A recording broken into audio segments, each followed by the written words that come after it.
বিসমিল্লাহির রহমানির রহিম।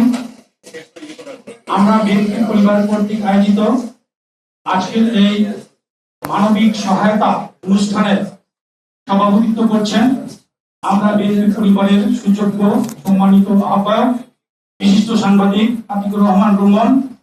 প্রধান অতিথি হিসেবে উপস্থিত রয়েছেন বাংলাদেশ জাতীয়তাবাদী দল বিএনপি জাতীয় স্থায়ী কমিটির অন্যতম সদস্য সাবেক মন্ত্রী অত্যন্ত শ্রদ্ধাভাজন ব্যক্তিত্ব ইকবাল হাসান মাহমুদ। এছাড়াও বিশেষ অতিথি হিসেবে যারা উপস্থিত রয়েছেন বিএনপির সম্মানিত কোষাধ্যক্ষ আমরা বিএনপি পরিবারের সম্মানিত উপদেষ্টা এম বশিরুজ্জামান, সম্মানিত উপদেষ্টা সেলিম মুস্তাফিজ জামান সেলিম, সম্মানিত উপদেষ্টা আবুল কাশেম, সম্মানিত উপদেষ্টা আশরাফুদ্দিন বকুল ভাই সহ সকলকে সংগ্রামী শুভেচ্ছা জানাচ্ছি। প্রিয় নেতৃবৃন্দ, বিএনপি একটি বড় দল, রাজনৈতিক দল। বিভিন্ন বিষয়ে বিএনপির রাজনৈতিক দৃষ্টিভঙ্গি থাকে। সংবিধান, সংস্কার, নির্বাচন, গণতন্ত্র, ভোটাধিকার, বিভিন্ন বিষয়ে বিএনপির রাজনৈতিক মতাদর্শ থাকতে পারে। কিন্তু একটা বিষয়ে আমি বিএনপির কোন রাজনৈতিক মতাদর্শ বা দলীয় কারণের কোন জিনিস দেখি না, সেটা হচ্ছে মানবিকতা।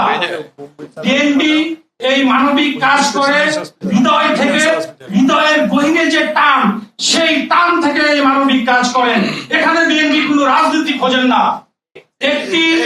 একটি রাজনৈতিক দল তখনই গ্লোরিফাই হয় যখন সেই রাজনৈতিক দল মানবিক ইস্যুগুলোকে অত্যন্ত মানবিক দৃষ্টিতে দেখেন। সেজন্যই আমাদের নেতা, আমাদের অভিভাবক জনাব তারেক রহমান এই মানবিক দিকগুলো সুন্দরভাবে পরিচালনা করার জন্য একটি সংগঠন তৈরি করেছেন। সেই সংগঠনের নাম হচ্ছে আমরা বিএনপি পরিবার, এবং এই সংগঠনটি অত্যন্ত সুন্দরভাবে সারা বাংলাদেশে সুচারুভাবে কাজ করে যাচ্ছে আতিকুর রহমান রুমন এবং আমাদের সদস্য সচিব কৃষিবিদ মকসুদুল মমিন মিঠুনের নেতৃত্বে।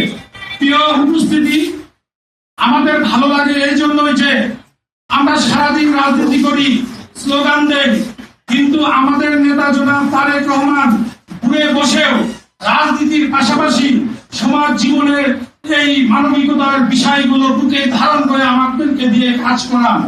সেই জন্যই আমরা বিএনপি পরিবার সারা বাংলাদেশে অসংখ্য মানুষের নিপীড়িত, নির্যাতিত, জুলাই আগস্টে যারা শহীদ হয়েছেন, ইতিপূর্বেও ফ্যাসিস্ট খুনি হাসিনার 16 বছরে যারা শহীদ হয়েছেন, যারা গুম হয়েছেন, যারা পঙ্গু হয়েছেন, তাদের পাশে সর্বাত্মকভাবে দাঁড়িয়েছেন আমাদের নেতা জনাব। আমরা এমন নেতা পেয়ে ধন্য, এবং জনাব তারেক রহমানের নেতৃত্বে রাজনৈতিক ও মানবিক বাংলাদেশ গড়ার জন্য আমরা ঐক্যবদ্ধ হয়ে কাজ করব, তার হাতকে শক্তিশালী করব, সেই প্রত্যাশা ব্যক্ত করে আমি আমার বক্তব্য শেষ করছি। আল্লাহ হাফেজ। বাংলাদেশ জিন্দাবাদ।